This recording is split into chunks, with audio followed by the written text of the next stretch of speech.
Hello everyone, welcome to engineers 1.0। Friends, जैसा कि हम लोग डिस्कस कर रहे थे यूपी पॉलिटेक्निक एंट्रेंस के जो प्रीवियस ईयर का मॉडल पेपर है उसके बारे में हम लोग डिस्कस कर रहे थे। हम लोग ने 2021 का जो प्रीवियस ईयर का मॉडल पेपर है उसको डिस्कस कर लिया है। उसके बाद से 2020 का जो है कि प्रीवियस ईयर मॉडल पेपर का जो मैथ पार्ट था उसको हम लोगों ने 50 क्वेश्चन उसको डिस्कस कर लिया है। अगर अभी तक आपने नहीं देखा है तो आप हमारे प्लेलिस्ट में अवेलेबल है, आप वहाँ से देख सकते हैं।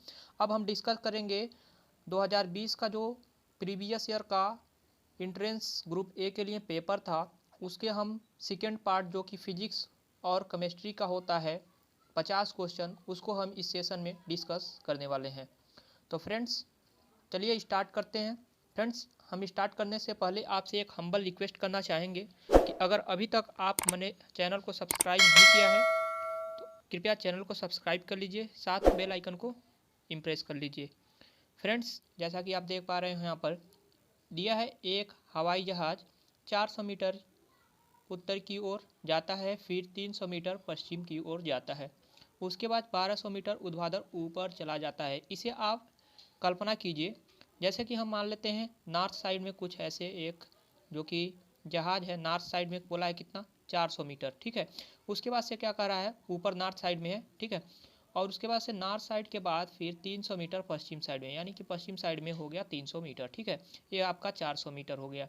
देन अगर 300 मीटर यहाँ जाने के बाद कह रहा है ये तुरंत ऊपर चला जाता है, ठीक है। ऊपर कितना 1200 मीटर, मतलब कि ये 1200 मीटर है, टोटल डिस्टेंस 1200 मीटर का, ठीक है। ऐसे में अब क्या होगा आपका, आप थोड़ा एज्यूम कीजिए कुछ ऊपर से इस पॉइंट तक का डिस्टेंस आपसे पूछ रहा है, ठीक है। यानी कि आपसे क्या पूछ रहा है, इसका प्रारंभिक, यानी कि प्रारंभिक बुद्ध यही है, मान लेते हैं ए, उसके बाद से बी पर गया 400 मीटर, उसके बाद सी पर गया और सी से तुरंत डी पर ऊपर चला गया ऊर्ध्वाधर 1200 मीटर। अब हमें ये डिस्टेंस पूछ रहा है, इसके लिए आपको पता है ए वाली डिस्टेंस हमें पता है कितना 300 मीटर, ठीक है। इसके लिए सबसे पहले आप इसको हम डाट डाट मिला लेते हैं, इसका निकाल लेंगे विकर्ण, ठीक है। 300 का स्क्वायर और ए मान लेते हैं लंब 400, ठीक है। तो 400 का स्क्वायर, दोनों का स्क्वायर करेंगे तो आपका आ जाएगा 500, ठीक है। यानी कि ए वाला डिस्टेंस ए सी हो जाएगा आपका 500, ए सी जो हो जाएगा आपका आएगा 500 मीटर, ओके। अब आपसे क्या कर पूछ रहा है, ए पूछ रहा है। जब ए पूछ रहा है तो आप देख रहे हैं ए वाली, ठीक है, ए डिस्टेंस और ए वाली डिस्टेंस, ठीक है। अज्यूम कीजिए ये 90 डिग्री है, ठीक है, प्लेन में कुछ इस प्रकार से हो जाएगा। ये 500 मीटर का, ठीक है, 500 मीटर जो आया और 1200 मीटर, ठीक है, 1200 मीटर। ये ग्राउंड लेवल है, आप जानते हैं ये ग्राउंड लेवल है, ठीक है, ग्राउंड पर है क्योंकि ये ग्राउंड लेवल है, ठीक है। यहाँ से ये पूछ रहा है ए वाई इनिशियल पॉइंट ए, यानी कि ए वाली डिस्टेंस आपको निकालना है, यानी कि 1200 का स्क्वायर और 500 का स्क्वायर निगेटिव कर देंगे, ऐड कर देंगे, ठीक है। तो मिल जाएगा, यानी कि 1200 का स्क्वायर प्लस 500 का स्क्वायर। जब आप इसे डिस्प्लेसमेंट निकालेंगे, यानी कि यहाँ से यहाँ तक की बिंदु, यहाँ से यहाँ तक की बिंदु, तो टोटल आपका जो डिस्प्लेसमेंट आएगा प्रारंभिक बिंदु से विस्थापन जो आएगा आपका 1300 मीटर आएगा, ओके। आप समझ पा रहे होंगे इस क्वेश्चन को। नेक्स्ट क्वेश्चन है क्वेश्चन नंबर 52। एक लैंप पर 60 वाट कह रहा है, पी दिया है आपका, ठीक है, ये पी का वैल्यू है, और वोल्ट भी दिया है 220 वोल्ट, ठीक है। अगेन आपसे कह रहा है 200 वोल्ट पर चलाया जाता है। जब यहाँ पर 220 वोल्ट था तो पावर 60 वाट का था, ठीक है। उसके बाद जब कह रहा है 200 वोल्ट पर चलाया जाता है तो आपसे पूछ रहा है ऊर्जा की खपत की दर लगभग होगी। तो सबसे पहले तो आप जानते हैं, आप प्रतिरोध निकाल लेंगे इसके लिए, क्योंकि जानते हैं P बराबर क्या होता है आपका V स्क्वायर अपान R होता है। P का वैल्यू आपका दिया है 60, ठीक है, और V का वैल्यू दिया है 220। यहाँ से आप R का वैल्यू निकालेंगे, ठीक है। जब R का वैल्यू आप निकालेंगे तो आएगा आपका 806.67 ओम। R का वैल्यू निकालेंगे तो आएगा 806.67 ओम, ठीक है। जब R का वैल्यू निकल जाएगा फिर आप यहाँ पर देख रहे हैं अब पूछ रहा है आपसे 200, ठीक है। आर का वैल्यू निकलने के बाद आपसे पूछ रहा है 200 वोल्ट पर, यानी कि आर का वैल्यू 806.67 आया था और भी का वैल्यू हम ले लेंगे 200। ठीक है, उसके बाद से हम जानते हैं क्या होता है शक्ति P बराबर V² अपान आर। आर का वैल्यू यहाँ पर पुट कर देंगे 800, भी का वैल्यू अब यहाँ पर पुट करेंगे 200। ठीक है, उसके बाद से जो P का वैल्यू आएगा आपका 49.58 वाट आएगा। ठीक है, 49.58 यानी कि हो जाएगा जूल प्रति सेकंड में, आपका निकल के आएगा 50 लगभग बराबर आएगा 50 जूल प्रति सेकंड के। ठीक है, नेक्स्ट क्वेश्चन है 5 किग्रा एम का वैल्यू दिया है, एक बंदूक से 0.01 किग्रा की गोली चलाई जाती है। 5 किग्रा की एक बंदूक का भार कितना है 5 kg, गोली का भार कितना है 0.01 kg। ठीक है, उसके बाद से कह रहा है यदि गोली प्रारंभिक गोली का वेग दिया है 250, तो आपसे बंदूक का झटका, यानी कि जब आप गोली चलाते हैं तो बंदूक पीछे तरफ जो है झटका देता है ना, तो उसका बंदूक का वेग आपसे पूछ रहा है। यानी कि मान लेते हैं ये M1 है बंदूक का भार और M2 जो है गोली का भार है। देन आप मान लेते हैं जो M1 के बाद जो है आपका ए जो है दिया है गोली का भार, तो गोली का भार मान लेते हैं वेग दिया है तो V2 हो गया। इसी प्रकार बंदूक का पीछे हटने का जो वेग होगा मान लेते हैं V1। तो आप जाते हैं द्रव्यमान संरक्षण का नियम जो है, ठीक है, संवेग संरक्षण का नियम सॉरी, क्या होता है M1 V1 plus M2 V2 is equal to क्या होता है 0। आप इस पर वैल्यू को पुट कर दीजिएगा, यहाँ से आपका जो है कि मिल जाएगा बंदूक का जो है कि जो है गति मिल जाएगा। ठीक है, तो जिसका राइट आंसर निकल के आएगा वो आएगा आपका -0.05। माइनस क्या रिप्रेजेंट करेगा तो मतलब उसका गति है पीछे साइड में। ठीक है, यानी कि -0.05 मीटर पर सेकेंड आपका राइट आंसर हो जाएगा। ठीक है, नेक्स्ट क्वेश्चन की हम बात करें, एक कार विरामावस्था से नियत अल्फा के कुछ समय के लिए त्वरित की जाती है, इसके बाद नियत दर से बीटा से मंदित कर दिया जाती है। पहले त्वरित किया जाता है, उसके बाद से मंदित किया जाता है। कार का विरामावस्था में आ जाती है। यदि कुल समय t है तो कार द्वारा प्राप्त किया गया अधिकतम आपसे क्या पूछ रहा है वेग पूछ रहा है। ठीक है, तो इसके लिए आपको क्या करना है, मान लेते हैं पहला क्या रहा है velocity v is equal to u plus at जो फार्मूला होता है, पहला टाइम मान लेते हैं t1 है। ठीक है, इनिशियल वेलोसिटी क्या होगा आपका 0, यानी कि यहाँ से v का वैल्यू निकल जाएगा आपका प्लस at1। ओके, यानी कि v is equal to at1, यानी कि v इज इक्वल टू हो जाएगा at1। यहाँ से अगर आप निकालें तो t1 वैल्यू बराबर हो जाएगा v अपान a। इसी प्रकार आपको t2 निकल जाएगा, t2 इसी के प्रकार निकल जाएगा v अपान बीटा। ओके, जो बीटा दिया रहा है।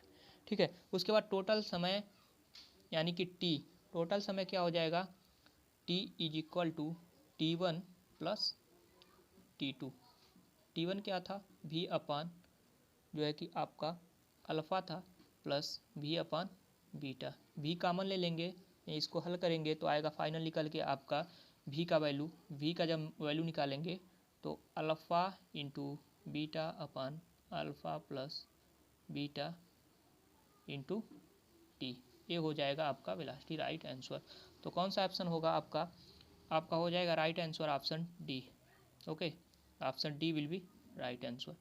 नेक्स्ट क्वेश्चन, एक 150 किग्रा का एक स्कूटर 180 किलोमीटर प्रति घंटा वेलोसिटी दिया है आपका, इसको किलोमीटर प्रति घंटा में दिया है तो 5/18 से इसमें गुणा करके क्या करेंगे हम मीटर पर सेकंड में चेंज कर देंगे।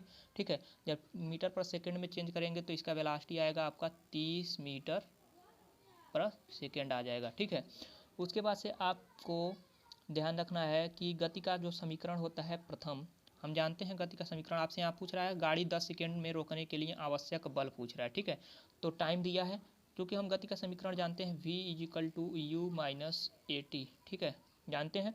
ऐसे में क्या है कि अंतिम वेग आपका v है। ठीक है, स्कूटर के रुकेगा, जब स्कूटर रुक जाएगा तो उस समय वेग जो होगा अंतिम वेग शून्य हो जाएगा, यानी कि अंतिम वेग शून्य हो गया। इनिशियल वेलोसिटी जो है आपका यहाँ पर दे रखा है 30 मीटर, हमने चेंज किया 180 किलोमीटर प्रति घंटा है, ठीक है। तो 180 किलोमीटर प्रति घंटा है, तो इसको मैंने मीटर प्रति सेकंड में चेंज किया था, तो कितना आया था 30 मीटर प्रति सेकंड आया था, ठीक है। उसके बाद से क्या करना है आपको, माइनस ए, ठीक है। टी आपका दिया है 10 सेकेंड, ठीक है, 10 सेकेंड। यहाँ से आपका ए का वैल्यू निकल जाएगा, ए का वैल्यू निकालेंगे आप आएगा 3 मीटर पर सेकेंड स्क्वायर, ए का वैल्यू निकालेंगे तो आएगा 3 मीटर पर सेकेंड स्क्वायर, ओके। जब ए का वैल्यू निकल जाएगा तो आपको यहाँ से बल निकल जाएगा, फोर्स एफ बराबर होता है आपका न्यूटन का प्रथम नियम, एफ बराबर एम ए। एम का वैल्यू 150 kg दिया है, ए का वैल्यू आपने निकाल लिया 3, यहाँ से आप निकालेंगे तो 450 newton will be right answer आ जाएगा आपका, ठीक है। 450 newton will be right answer. Next कर रहा है एक उत्तल दर्पण जिसका फोकस दूरी एफ है, जो एक वस्तु का प्रतिबिंब वस्तु के आकार का 1/n, वस्तु का प्रतिबिंब यानी कि वी कह रहा है आपका वस्तु के आकार u का 1/n, यानी कि n हो सकता है, ठीक है। v बराबर क्या हो गया, u/n, ठीक है। तो फ्रेंड्स आप जानते हैं कि जो दर्पण के लिए फार्मूला होता है 1/f इजिकल टू होता है 1/v प्लस 1/u, और 1/v का वैल्यू यानी कि v का वैल्यू हमने निकाला u/n, ओके। तो 1/ यहाँ पर u नीचे हो जाएगा, n ऊपर चला जाएगा, आप यहाँ लिख सकते हैं n plus 1/u, okay. u और u ऐड हो जाएगा, हर बराबर था, तो क्या हो जाएगा आपका n plus 1/u is equal to 1/f। और f आपसे यानी कि क्या पूछ रहा है आपसे, वस्तु की दर्पण से दूरी u का पूछ रहा है वैल्यू, तो यह गुणा कर देंगे ऐसे, ठीक है। तो u का वैल्यू निकल जाएगा आपका, u इजिकल टू हो जाएगा f n plus 1, okay. f into n plus 1 will be right answer, f into option D will be right, okay. Next question is दो लेंस जिसकी क्षमता आपका दिया है 2.5 डायोमीटर 1.5 डायोमीटर है को एक साथ संयोजित किया जाता है, तो लेंस की फोकस, दोनों को एक साथ संयोजित करने पर दोनों को ऐड कर देंगे तो टोटल जो क्षमता हो जाएगा 2.5 प्लस 1.5 इजिकल टू कितना हो जाएगा आपका, हो जाएगा 4 डायोप्टर, ठीक है। 4 डायोप्टर होने के इसके लिए जो आपका फार्मूला होता है लेंस के संयोजन की फोकस दूरी एफ इजिकल टू क्या होता है 1/p, ठीक है। p कितना है 4 डायोप्टर आया था, 4 डायोप्टर, ठीक है। और इसे हम चेंज करेंगे, आएगा जब हम हल करेंगे तो आएगा 0.25 जो कि मीटर में होगा, इसे हम सेंटीमीटर में चेंज कर लेंगे तो कितना आ जाएगा 25 centimetre, okay. Right answer will be option A 25 centimetre. Next है 58, सरल लोलक का द्रव्यमान को दुना कर दिया जाए तो आवर्तकाल होगा। सरल लोलक का फार्मूला क्या होता है, टी इजिकल टू होता है 2π√L/g। आप यहाँ पर देख पा रहे हैं क्या कहा है, द्रव्यमान, ठीक है, 2 गुना कर दिया जाए। आप यहाँ पर देख रहे हैं जो आवर्तकाल है इसका केवल लंबाई पर, डोरी की लंबाई और जी पर डिपेंड करता है, द्रव्यमान पर डिपेंड नहीं करता है, ठीक है। तो यहाँ पर राइट आंसर जो होगा समान होगा, यानी कि कोई परिवर्तन नहीं होगा, यानी कि समान बना रहेगा, क्योंकि द्रव्यमान पर डिपेंड नहीं करता है आवर्तकाल, ठीक है। नेक्स्ट है 59 आपका क्वेश्चन, प्रकाश की जिसकी तरंगदैर्घ्य 600 एंगस्ट्रॉम है, ठीक है। 600 एंगस्ट्रॉम के बाद आपका एक माध्यम जिसका अपवर्तनांक n का वैल्यू दिया है 1.5 प्रवेश करता है, माध्यम में प्रकाश की आवृत्ति तथा तरंगदैर्घ्य आपसे पूछा है, ठीक है। ऐसे में आप जानते हैं लैम्डा का वैल्यू 6000 एंगस्ट्रॉम दे रखा है, ठीक है, लैम्डा।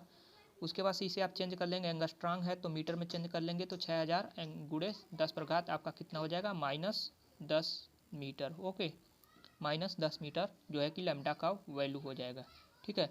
अब क्या करेंगे, आवृत्ति, आवृत्ति के लिए फार्मूला क्या होता है, आवृत्ति के लिए एफ सपोज मान लेते हैं प्रकाश का चाल बटे लैम्डा, ठीक है। प्रकाश का चाल 3 गुणे 10 8, ओके, अपान ये है 6000 गुणे 10 -10। आप इसे हल करेंगे तो आवृत्ति आपका निकल के आ जाएगा, हर्ट्ज में आएगा 5 × 10⁻14 हर्ट्ज, ओके। हर्ट्ज में आपका आवृत्ति हो जाएगा, एक आंसर आपका ए हो गया। उसके बाद से आपको जो है आपको निकालना है अपवर्तनांक। अपवर्तनांक का फार्मूला n इजिकल टू प्रकाश का चाल c/v, ठीक है। माध्यम में वेलोसिटी, क्योंकि आपका अपवर्तनांक दिया है n 1.5। ओके, प्रकाश का चाल c हो जाएगा आपका 3 गुणे प्रकाश का चाल 3 गुणे 10 पर घात क्या होता है 8। ओके, यहाँ से आपका v का वैल्यू निकल जाएगा।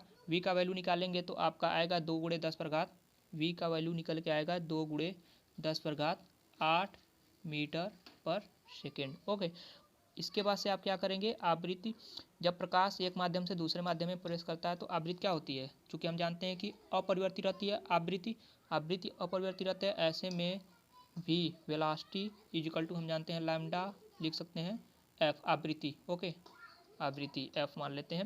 वेलोसिटी आपने निकाला 2 × 10⁸ अभी जस्ट निकाला है आपने। लैम्डा यहाँ से आपको निकालना है 5 गुणे 10 पर घात 14। ठीक है, ये हो गया आपका जो है कि आवृत्ति। यहाँ से लैम्डा जब निकालेंगे सेकेंड लैम्डा का वैल्यू तो 4 गुणे 10 पर घात -7 आएगा। ठीक है, 4 गुणे लैम्डा का वैल्यू निकलेगा 4 गुणे 10 पर घात -7। ऐसे में आप इसको एंगस्ट्रांग में चेंज कर देंगे तो आ जाएगा 4000 एंगस्ट्रांग। राइट आंसर आपका। एग्जाम में आप तुरंत एक ही क्वेश्चन हल करके इजीली इसे टिक कर सकते थे। इसको मैंने इसलिए बताया क्योंकि सॉल्व करना था, लेकिन एग्जाम में आप कैसे टिक कर सकते थे। ऑप्शन देखते हैं।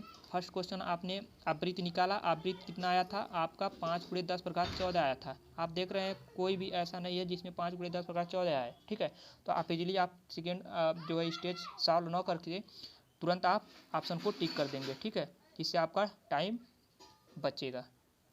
नेक्स्ट क्वेश्चन, 5 एक समान प्रतिरोध जो श्रेणी क्रम में जुड़े हैं, क्या कह रहा है श्रेणी क्रम में। ठीक है, प्रतिरोध हैं 5 हैं, एक ही समान के हैं, तो मान लीजिए कितना आ गया, मान लीजिए स्मॉल r है, तो 5 का कितना हो गया R1 + R2, श्रेणी क्रम में यही होता है R1 + R2 + R3 R4 R5, यानी कि टोटल आएगा R जो आपका श्रेणी क्रम में जोड़ने पर कितना आएगा 5R के इक्वल्स। ओके, इसके बाद से क्या करना है आपको, इसमें कह रहा है श्रेणी क्रम में जुड़े हैं 5 वाट की पावर उत्सर्जित होती है यदि उनको समांतर क्रम में जोड़ दिया जाए। जब श्रेणी क्रम में जोड़े हैं तो 5 वाट का पावर उत्सर्जित होती है, तो जब हम समांतर क्रम में जोड़ेंगे तो कितने पावर की जो है कि उत्सर्जित, कितना पावर उत्सर्जित होगा। तो इसके लिए हम शक्ति निकाल लेंगे, क्योंकि 5R आया था। ठीक है, इस स्थिति में शक्ति हम निकाल लेंगे P = हम जानते हैं V²/R। ठीक है, R कितना आया था हमारा 5। ओके, 5 आप लिख सकते हैं R। ओके, इतना हो गया आपका फर्स्ट केस। और फर्स्ट एक शक्ति कितना है 5 वाट। ठीक है, कह रहा है 5 वाट यानी कि जो है कि पावर उत्सर्जित होती है, यानी कि 5P का वैल्यू लिखेंगे 5 = V²/5R। 5 का इधर गुणा कर देंगे तो लिख सकते हैं आप इसको ये वाला, आप ध्यान दीजिए 5 का 25 हो जाएगा और V²/R यानी कि 25 = V²/R लिख सकते हैं आप इसे। ठीक है, ये मान लेते हैं इक्वेशन 1, आप इसे याद रखिएगा। सेकंड क्या कह रहा है आपसे श्रेणी क्रम में जोड़ने पर, तो R' मान लेते हैं। R' श्रेणी क्रम में क्या होता है 1/R, फार्मूला ये होता है 1/R1 + 1/R2 + 1/R3 डॉट 5 तक। ठीक है, इसे जब आप सॉल्व करेंगे तो इसका जो प्रतिरोध निकल गया है मान लेते हैं R' आएगा आपका निकल के R/ कितना आएगा 5, कुछ इतना निकल के आएगा। अब इसे आप पुट कर देंगे P' मान लेते हैं। P' = सेकेंड P²/R' का स्क्वायर। ठीक है, कितना आएगा V²/R' का हमने निकाला था R/5। ठीक है, और 5 ऊपर चला जाएगा यानी कि 5 V²/R हो जाएगा, यानी कि P' = 5 V²/R। ओके, और हमने निकाला था 25 = V²/R, जो इक्वेशन हमने 1 बनाया था। ठीक है, तो यानी कि V²/R का वैल्यू 25, इसमें हम पुट कर देंगे V²/R का वैल्यू 25। 25 25 कितना हो जाएगा, यानी कि 5 गुणे 25 यहाँ पुट कर देंगे, कितना आएगा 125, यानी कि पावर कितना हो जाएगा आपका 125 वाट। ओके, 125 वाट का राइट आंसर हो जाएगा। फ्रेंड्स क्योंकि आप देख रहे हैं हमको समझाने में आपको काफ़ी टाइम लग रहा है, तो इस कारण से मैं कुछ ऐसे क्वेश्चन होंगे जो हमको लगेगा कि आप सॉल्व कर लेंगे इजीली, तो हम उसको जो है कि आंसर आपको बता देंगे इजीली, आप फार्मूले बता देंगे, आप जल्द से जल्द उसको सॉल्व करने का प्रयास कीजिएगा। अगर नहीं होगा तो फिर भी कमेंट कीजिएगा। नेक्स्ट क्वेश्चन है आपका 61। 0 डिग्री सेल्सियस की 2 किग्रा बर्फ़, ठीक है, 20 डिग्री सेल्सियस 8 किग्रा बर्फ़ मिश्रित किया जाता है, तो मिश्रण का अंतिम टेम्परेचर आप देख रहे हैं, ये जो है कैलोरीमेट्री के सिद्धांत पर जो है कि यानी कि इसे हम हल कर सकते हैं कैलोरीमेट्री का सिद्धांत एम एस डेल्टा टी से, ठीक है। आप इजीली आप इसका अंतिम टेम्परेचर आप, मुझे लगता है, उम्मीद है कि आप फाइंड आउट कर लेंगे, इसमें कैलोरीमेट्री का सिद्धांत लगेगा, ठीक है, मैंने बता दिया। तो ऑप्शन इसका जो आएगा मैं आपको बता दूं, राइट आंसर जो निकल के आएगा आपका 0 डिग्री सेल्सियस आएगा, ठीक है, निकल के। नेक्स्ट क्वेश्चन की बात करें हम, क्वेश्चन नंबर 62। किसी क्षण एक कुंडली के साथ 8 × 10⁻⁻⁴ वेबर का चुंबकीय फ्लक्स फाई का वैल्यू दिया है, 0.2 सेकेंड टी का वैल्यू दिया है, बदल कर फाई अगेन 4, यानी कि पहले आप देखिए फाई 1 जो दिया है 8 × 10⁻⁻4 दिया है, ठीक है। उसके बाद से 0.2 सेकेंड के पश्चात क्या होता है, बदल कर 4 × 10⁻⁻4 हो जाता है, ठीक है, यानी कि घट रहा है। तो फाई 1 मान लेते हैं ए है और फाई 2 ए है, ठीक है। टाइम आपका दे रखा है। कुंडली में प्रेरित विद्युत वाहक बल, क्योंकि प्रेरित विद्युत वाहक बल का फार्मूला क्या होता है, प्रेरित विद्युत वाहक बल का फार्मूला आप जानते हैं कि E होता है प्रेरित विद्युत वाहक बल, यानी कि E बराबर डेल्टा फाई अपान होता है डेल्टा टी, ओके। यहाँ से फाई का वैल्यू आप लिख सकते हैं माइनस, यानी कि फाई 1 यानी कि phi 2 minus phi 1, okay, phi 2 minus phi 1 upon delta t, यानी कि 0.2 सेकेंड, ओके। आप यहाँ से हल कीजिएगा तो निकल के आएगा 2 × 10⁻³ volt, okay, 2 × 10⁻³ volt, okay.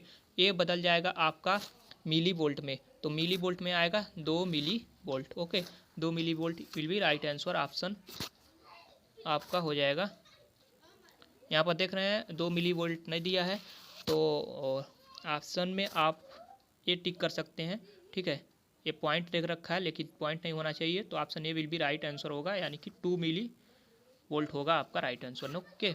Next question number 63। 2 समांतर तार, ठीक है, 2 समांतर तार जिनके प्रत्येक में एक निश्चित विद्युत धारा आई प्रवाहित होती है, प्रत्येक में एक निश्चित विद्युत धारा आई प्रवाहित होती है, बीच में प्रतिकर्षण बल आपसे F लग रहा है, यदि विद्युत धारा दोगुना कर दिया जाए तो बल होगा, ठीक है।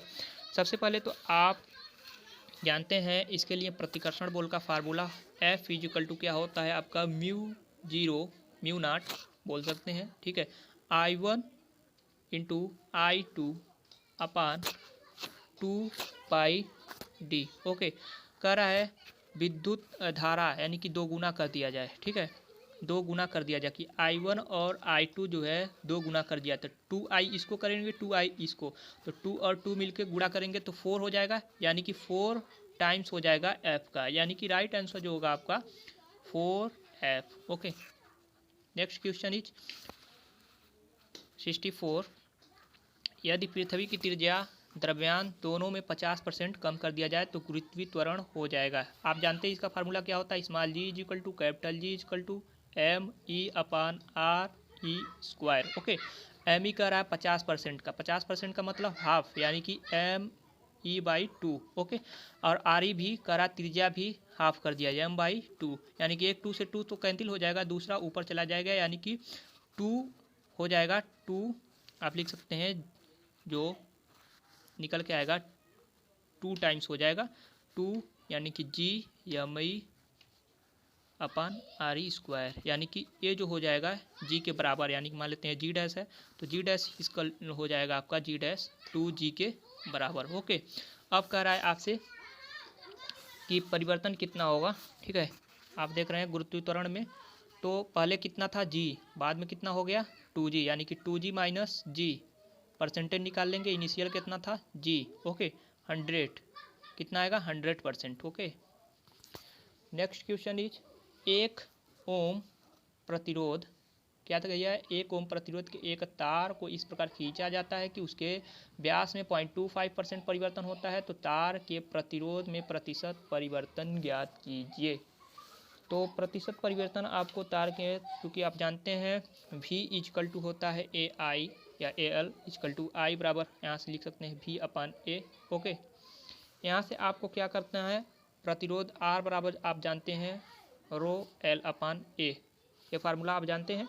यहाँ से आपको जो है कि आई एल का वैल्यू लिख देना है V अपान रो एल का वैल्यू लिख देना है V अपान ए, यानी कि ए स्क्वायर हो जाएगा, यानी कि फाइनल जो बन जाएगा यहाँ से R हो जाएगा रो V अपान ए स्क्वायर। ओके, इस फार्मूले पर आप जो है कि वैल्यू को पुट कर दीजिएगा। ठीक है, एरिया निकाल लीजिएगा π/4 टी स्क्वायर से। ठीक है, यहाँ से आप जब निकालेंगे तो प्रतिरोध जो निकल के आएगा आपका इनिशियल का, जो उसके बाद से जब आप परसेंटेज निकालेंगे तो 1% निकल के आ गया। ठीक है, राइट आंसर जो आएगा option c 1.0%। Okay, next question is जो है कि कह रहा है एक 4 किग्रा का द्रव्यमान तथा दूसरा 1 kg का द्रव्यमान एक समान गतिज ऊर्जा से गति कर रहे हैं, उनके रेखीय संयोग का अनुपात क्या होगा। तो रेखीय संयोग का गति ऊर्जा रेखीय संयोग का अनुपात, यानी कि रेखीय संयोग प्रश्नानुसार आपका m1 दे रखा है। ठीक है, m2 आपका दे रखा है। ठीक है, उसके बाद से करा एक समान गति से गति ऊर्जा से गति कर रहा है, यानी कि जो गति है समान है, यानी कि कण की गतिज ऊर्जा, प्रथम कण की गतिज ऊर्जा। ठीक है, प्रथम कण की गतिज ऊर्जा, सेकेंड जो दूसरा कण है उसका गतिज ऊर्जा। ठीक है, बराबर हो जाएगा। तो गतिज ऊर्जा जानते हैं P1 square upon 2m1 is equal to P2 square upon 2m2।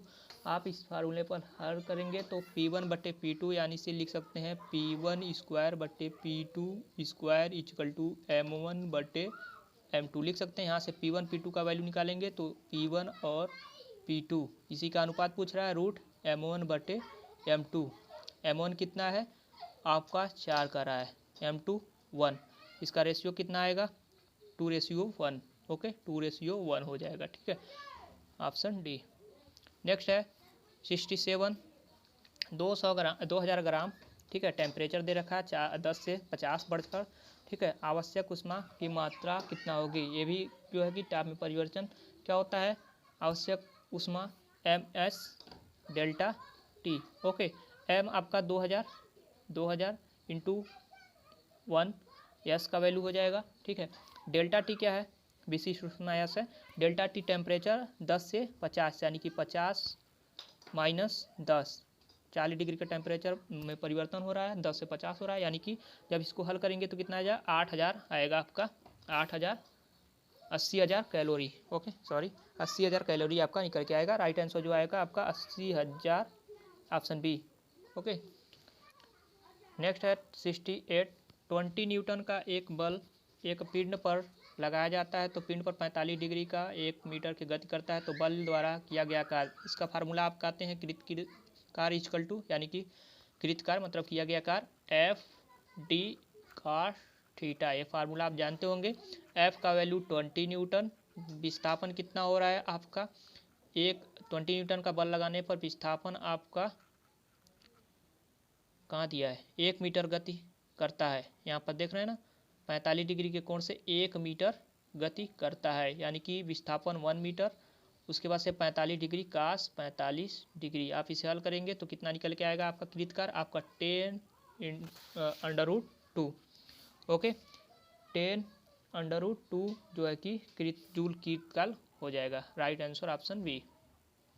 Next है एक चालक में 3 मिली एम्पियर की विद्युत धारा प्रवाहित हो रही है, समय दिया है 1 मिनट यानी कि 60 सेकेंड। ओके, इलेक्ट्रॉनों की संख्या आपसे पूछ रहा है, क्योंकि हम जानते हैं Q बराबर क्या होता है आवेश, Q बराबर क्या होता है I इंटू टी।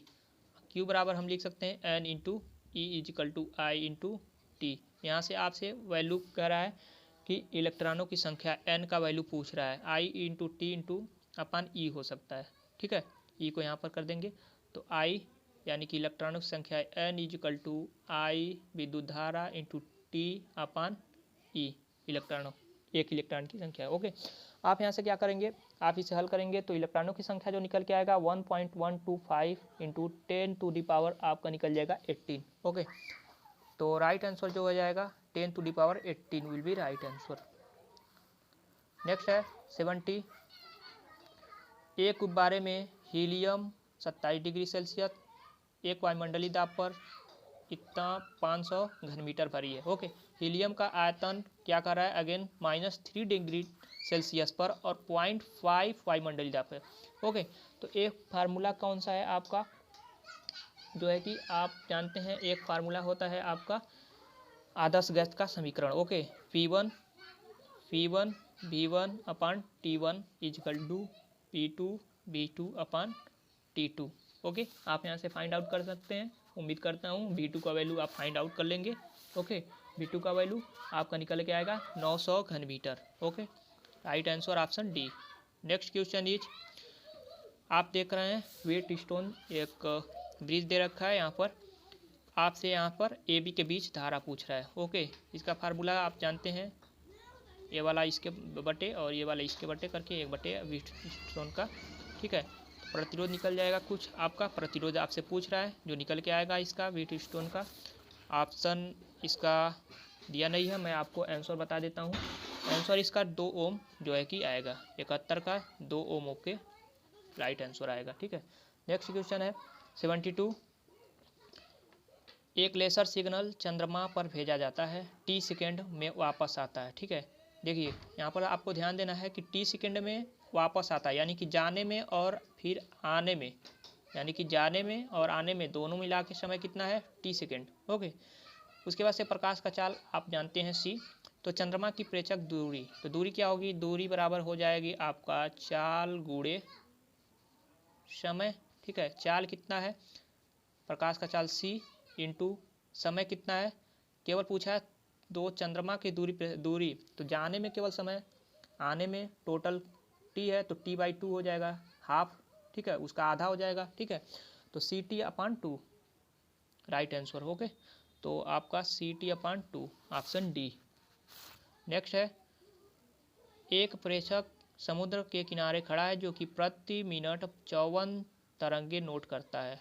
तरंगों की संख्या कितना, 54 तरंगे नोट करता है। तरंग की तरंग दैर्घ्य 10 मीटर हो तो तरंग का वेग, यानी कि आपका टोटल कितना है तरंग दैर्घ्य है 54 तरंग है दर है, और एक तरंग दैर्घ्य का तरंग की तरंग दैर्घ्य कितना है 10, यानी कि तो 54 का कितना हो गया, कुल तरंग दैर्घ्य की तरंग कितना हो गया 54 गुणे 10 540 मीटर। Okay, 540 metre. अब इसके बाद से आपको क्या कर देना है कि वेग आपसे पूछ रहा है, तो वेग क्या हो जाएगा, v इक्वल टू लैम्डा अपन होता है आपका t। ठीक है, पूछ रहा है कितना, प्रति मिनट 54 तरंगे नोट किया जाता है, तो प्रति मिनट यानी कि वेलोसिटी निकालना है, आप सेकंड में कर सकते हैं। ठीक है, तो लैम्डा आपका दिया है आपका 540 आपका जो है कि लैम्डा मीटर, और सेकंड 60 सेकंड यानी कि 1 मिनट। आप यहाँ से हल कर देंगे तो कितना आ जाएगा, वेलोसिटी आपका 9 मीटर पर second will be right answer option B.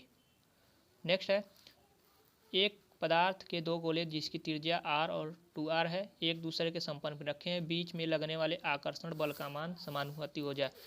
चूँकि ये जानते हैं आकर्षण बल दो पिंड के बीच लगने वाले जो आकर्षण बल होते हैं उसका फार्मूला, यानी कि F क्या होता है, G(m1 m2 अपान r स्क्वायर), यही तो होता है। आप देख रहे हैं जो फोर्स है वो किस पर डिपेंड करता है, r पर। ठीक है, r की स्क्वायर यानी कि यूनिवर्सली प्रोपोर्शनल टू है, यानी कि F आप लिख सकते हैं F जो फोर्स है universally proportional to 1/r square. इसे पक्षांतर कर सकते हैं तो लिख सकते हैं ऊपर कर सकते हैं, तो F यूनिवर्सली ऐसे भी लिख सकते हैं S पर -2। ओके,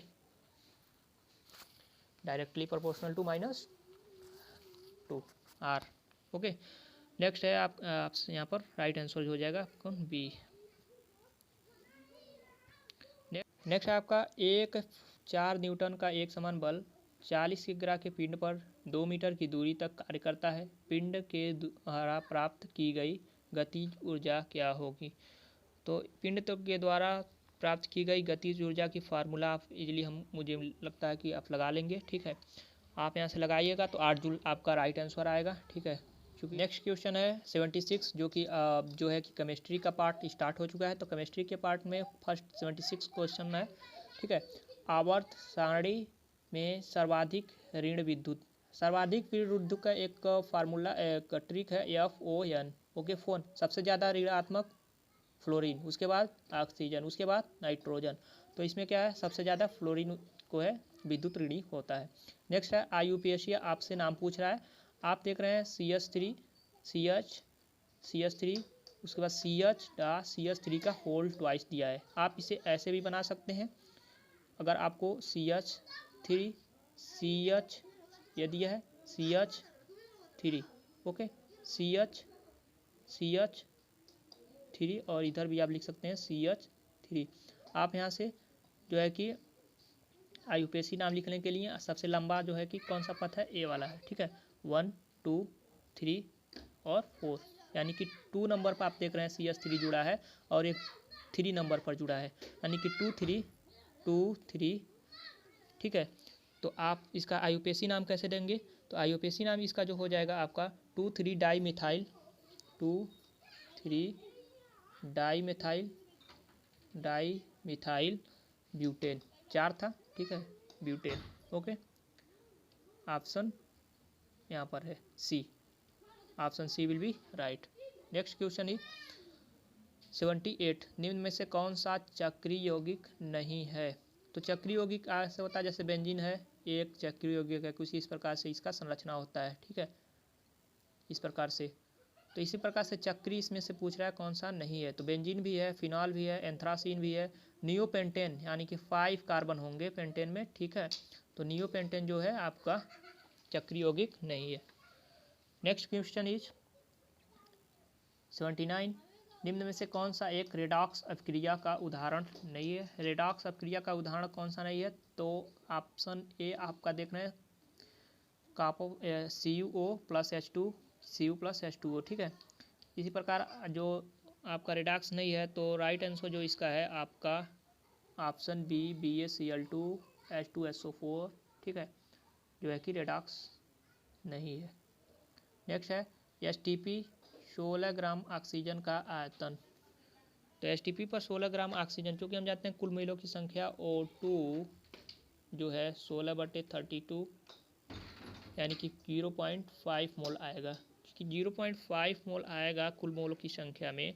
तो हम जानते हैं ऑक्सीजन का STP पर जो आयतन होता है, STP पर आयतन कितना हो जाए 22.4 लीटर, जो कि 1 मोल। ठीक है, 1 मोल में तो 0.5 मोल है, तो 0.5 मोल में कितना इसका हाफ हो जाएगा 5 का, तो 11 पॉइंट कितना आ जाएगा आपका 2 लीटर। ओके, तो 11.2 litre will be right answer, option A. Next है आपका एप्सम लवण। जैसा कि आप देख रहे हैं एप्सम लिखा है, जिप्सम होता है। ठीक है, जिप्सम लवण का है इनमें से कौन सा, तो राइट आंसर जो इसका है आपका magnesium sulphate 0.7 H2, option a will be right answer. Okay, next question is radio active का एक गुण है। रेडियो एक्टिविटा जो पदार्थ होते हैं उनके कौन सा गुण होते हैं, तो उसमें नाभिक एक गुण है। ठीक है, नेक्स्ट है कैंसर के उपचार में प्रयुक्त समस्थानिक। कैंसर के जो उपचार होता है उसमें समस्थानिक कौन सा है, तो कोबाल्ट 60 जो होता है इसका उपचार में यूज किया जाता है। ठीक है, और ये एक प्रकार आर्टिफिशियल तत्व है। ठीक है, नेक्स्ट क्वेश्चन इज आयरन के ऑक्साइड का मूलानुपातिक सूत्र होगा जिसमें आयरन 69.9% एंड ऑक्सीजन 30.1%। तो मैं इस क्वेश्चन को सॉल्व करके आपको बता देता हूँ। सबसे पहले तो आप जहाँ देख रहे हैं आपको आयरन दिया है, आयरन का परसेंटेज दे रखा है और ऑक्सीजन का परसेंटेज। तो एक टेबल बना लेंगे, मान लेते हैं इस प्रकार से। ठीक है, आयरन Fe। ठीक है, उसके बाद से क्या होता है आपका ऑक्सीजन, परसेंटेज आपका कितना है 69.9 और ऑक्सीजन का परसेंटेज है 30.1। ओके, सेकेंड क्या होता है परमाणु द्रव्यमान। ओके, परमाणु द्रव्यमान क्या है इसका, कितना है 56 परमाणु द्रव्यमान आयरन का। ठीक है, उसी प्रकार ऑक्सीजन का परमाणु द्रव्यमान कितना है 16 होता है। ठीक है, ये आप जानते हैं। परमाणुओं की अपेक्षित संख्या, परमाणुओं की अपेक्षित संख्या कैसे निकालेंगे? तो 60 जो है आपका 60 जो है 69.9, ठीक है, तो डिवाइडेड बाई 56, यानी कि 69.9 डिवाइडेड बाई 56 आप निकालेंगे तो आएगा आपका 1.25। ओके, 1.25 हो जाएगा। इसी प्रकार इसका निकाल लेंगे 30.1 डिवाइडेड बाई 16, तो इसका निकल के आएगा आपका 1.88। ओके, ये हो गया परमाणुओं की अपेक्षित संख्या, परमाणुओं की संख्या। ओके, परमाणुओं की अपेक्षित संख्या ये हो गया, ठीक है, 1.25 और इसका 1.88। उसके बाद से सरल अनुपात निकालेंगे तो 1.25 इसका आया था, डिवाइडेड बाई क्या करेंगे 1.25 से कर देंगे तो 1 आएगा सरल अनुपात, और इसका 1.8 आया है, 1.88 डिवाइडेड बाई 1.25। ओके, तो इसका आएगा 3, 1.5 सॉरी 1.5 इसका आएगा, 1 इसका आएगा। तो दोनों का क्या है, हम पूर्ण अनुपात कर सकते हैं। तो पूर्ण अनुपात में करेंगे तो एक का आयरन का 2 आएगा और इसका 3 आएगा, यानी कि Fe का जो है 2 और ऑक्सीजन का O2 का 3। ओके, तो ऑक्सीजन का 3 यानी कि जो है कि जो इसका फार्मूला बन जाएगा आपका आयरन का ऑक्साइड के लिए Fe2O3। तो राइट आंसर कौन हो गया आपका? Option A. नेक्स्ट है टिंडल प्रभाव दिखाई देता है। टिंडल प्रभाव कब दिखाई देता है? तो कोलाइडी विलयन में जब आप उपस्थित जो कण होते हैं द्वारा प्रकाश का परिकिरण जब होता है तो इस प्रक्रिया को क्या कहते हैं? आप जानते हैं टिंडल प्रभाव क्या होता है? तो अतः विकल्प बी जो होता है कोलाइडी विलयन। ठीक है, नेक्स्ट है 10 ग्राम कैल्शियम कार्बोनेट गर्म करने पर 4.4 ग्राम कार्बन डाइऑक्साइड एंड 5.6 ग्राम जो है कि आपका कैल्शियम ऑक्साइड यानी कि चूना उपयुक्त प्रेशर है। तो जैसे कि कह रहा है कैल्शियम कार्बोनेट है, इसको गर्म करते हैं तो क्या मिलता है? CO2 और CaO। इसका परसेंट भार कितना है? 4.4 ग्राम और इसका भार कितना है? 5.6 ग्राम। ठीक है, उसके बाद से आपका ये टोटल कितना है? 10 ग्राम। अब देख रहे हैं 10 ग्राम जब इसे गर्म कर रहे हैं तो कार्बन डाइऑक्साइड और कैल्शियम ऑक्साइड यानी कि चूना प्राप्त होता है। उसका भार कितना है? 4.4 ग्राम और 5.6 ग्राम। इन दोनों को ऐड करेंगे तो 10 ग्राम के बराबर ही आएगा। ठीक है, दोनों को जब ऐड करेंगे आप तो 10 ग्राम के बराबर ही आएगा। ठीक है, तो यानी कि 10 ग्राम के बराबर है, यानी कि द्रव्यमान संरक्षण नियम का पालन करता है, यानी कि द्रव्यमान जो है संरक्षण नियम का पालन करता है। तो राइट आंसर जो हो जाएगा ऑप्शन सी। नेक्स्ट क्वेश्चन है 87 कह रहा है निम्न में से कौन सी आयनिक यौगिक है? आयनिक यौगिक कौन सा है? तो आयनिक यौगिक का प्रॉपर्टीज क्या होता है? सॉलिड होता है। ठीक है, और दूसरा है ब्रिटल होते हैं, भंगुर होते हैं, भंगुर यानी कि भंगुर होता है। ठीक है, टेंशन प्रॉपर्टीज नहीं होते हैं इसमें, भंगुर जो मटेरियल होते हैं। ठीक है, ब्रिटल होता है। तो नमक, जैसे नमक को आप तोड़ेंगे तो उसमें क्या होगा? डायरेक्ट वो टुकड़े टुकड़े में हो जाएगा। ठीक है, तो इसी को हम ब्रिटल प्रॉपर्टीज करते हैं। तो KCl एक प्रकार का क्या है? आपका आयनिक यौगिक है। ओके, नेक्स्ट क्वेश्चन इज एक यौगिक तुल्यांकी भार। तुल्यांकी भार आपका दिया है क्लोराइड का सूत्र MCl3। ओके, यौगिक का अणुभार पूछ रहा है। तो हम जानते हैं तुल्यांकी भार बराबर फार्मूला क्या होता है? तुल्यांकी भार बराबर फार्मूला होता है आपका अणुभार बटे n। ओके, n का वैल्यू कितना है? 3 और तुल्य आपसे पूछ रहा है, अणुभार आपसे पूछ रहा है। तुल्यांकी भार आपका दिया है 9। ओके, अणुभार आपसे पूछ रहा है, अणुभार और यहाँ पर 3 MCl3 यानी कि n का वैल्यू 3 है क्लोराइड। ठीक है, 3 क्लोराइड है, 9 का इसमें गुणा कर देंगे, 9 3 की 27 यानी कि अणुभार कितना आ जाएगा आपका? अणुभार 27 हो जाएगा। ठीक है, तो राइट आंसर आपका 27 will be right answer. Okay, next question है आपका एसिटिलीन में सहसंयोजी बंधों की संख्या होता है। तो चूंकि एसिटिलीन का फार्मूला का C2H2 यानी कि हम का संरचना पता है तो कुछ इस प्रकार की इसका एसिटिलीन का संरचना होता है। ठीक है। बंदों की संख्या क्या है, 1 2 और ये 3 मिलाकर कितना हो गए, 5। Okay, option D will be right. Next question is 90। निम्न में अभिक्रिया में x का मान पूछ रहा है आपसे। तो x का मान कहाँ है आपका, यहाँ पर दे रखा है x का मान आपसे। इसे आप का जो है कि बैलेंस करेंगे तो जो आपका x का मान होनी चाहिए, x के स्थान पर आपका जो होनी चाहिए 2 होनी चाहिए, 2HCl। ओके, जब 2HCl यहाँ पर होगा तो आप देख पा रहे होंगे 2 हाइड्रोजन इधर है, 2 हाइड्रोजन इधर भी हो गया, ठीक है। और 2 क्लोरीन है, 2 क्लोरीन आपका यहाँ पर भी हो गया, ठीक है। और 2 सोडियम है, सोडियम के भी 2 एलिमेंट्स हो गए। ऑक्सीजन के 3, ऑक्सीजन 2, एक यहाँ और एक यहाँ पर, 2 एक मिला के 3 हो गए। कार्बन 1 है, कार्बन यहाँ पर हो गया के, ठीक है। इस प्रकार बैलेंस हो जाएगा आपका, ठीक है। तो 2 होना चाहिए। यानी कि बैलेंस कब कैसे होता है कि जितने एलिमेंट्स इधर होनी चाहिए तत्व, ठीक है, सोडियम के 2 परमाणु, ठीक है, क्लोरीन के 1, ऑक्सीजन के 3, तो उतना ही इधर भी होना चाहिए। तो कैसे हो सकता है, तो आपको यहाँ पर सोचना होगा, आपको बैलेंस करना होगा। x का अगर वैल्यू हम 2 का रखते हैं तो बैलेंस हो जाएगा, ठीक है। नेक्स्ट क्वेश्चन इज, एक नियत ताप पर किसी गैस के दिए गए भार का आयतन उसके दाब के व्युत्क्रमानुपाती यह कथन किसका है। तो इस कथन को हम कहते हैं बायल का नियम।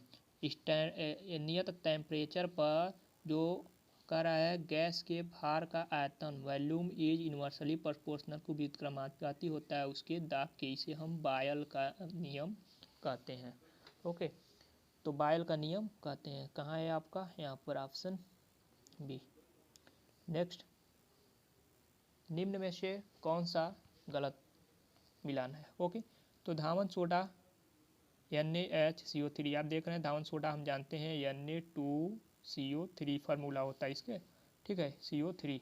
तो धावन सोडा का फार्मूला ये जो है कि कहा गलत, तो ये गलत है, ठीक है। Option a will be right according to question, ठीक है। नेक्स्ट क्वेश्चन इज, निम्न में से कौन सा एक समक्रमण धातु नहीं है। समक्रमण धातु कौन सा होता है, डी ब्लॉक के तत्व को हम समक्रमण धातु कहते हैं। तो जो लेड होता है, आप यहाँ पर पी ब्लॉक का एक तत्व है, ठीक है। तो lead is not transition elements. Okay, तो option C will be right. Next है, कार्बन का सर्वाधिक प्रतिशत उपस्थित है। कार्बन का जो सर्वाधिक प्रतिशत है किसमें उपस्थित होता है, तो जो शुद्ध कोयला होता है वो, तो शुद्ध कोयला आप जानते हैं सबसे पहले जो होता है एंथ्रासाइट सबसे शुद्ध होता है, उसके बाद से बिटुमन होता है, उसके बाद से लिग्नाइट होता है, उसके बाद से पीट होता है। इसमें 97% तक, लगभग 99% तक जो कि कार्बन की मात्रा होती है। तो सबसे ज़्यादा किसमें होता है, एंथ्रासाइट में, उसके बाद बिटुमन में, उसके बाद लिग्नाइट में, उसके बाद पीट में। इसका एक भी ठीक है, ए से एंथ्रासाइट, बी से बिटुमन, उसके बाद एल, यानी कि एल का संख्या कितना होता है 12, और 12 पी होता है आपका 16, ठीक है। 12 के बाद ही 16 आता है, यानी कि ए के बाद बी आता है, बी के बाद एल, एल के बाद पी। तो ऐसे आप क्रम में आप याद कर सकते हैं इजीली, ठीक है। तो एंथ्रासाइट सबसे शुद्ध होता है, उसके बाद बिटुमन होता है, उसके बाद लिग्नाइट होता है, इसके बाद पीट होता है। ये कोयले के प्रकार है, तो कभी कभी पूछ लेता है सबसे शुद्ध कोयला कौन सा है, ठीक है। तो आप ऐसे कंफ्यूज नहीं हो जाएगा, तो एंथ्रासाइट होता है, ठीक है, जिसमें जो जितना शुद्ध होता है उसमें कार्बन की मात्रा उतना अधिक होता है, ठीक है।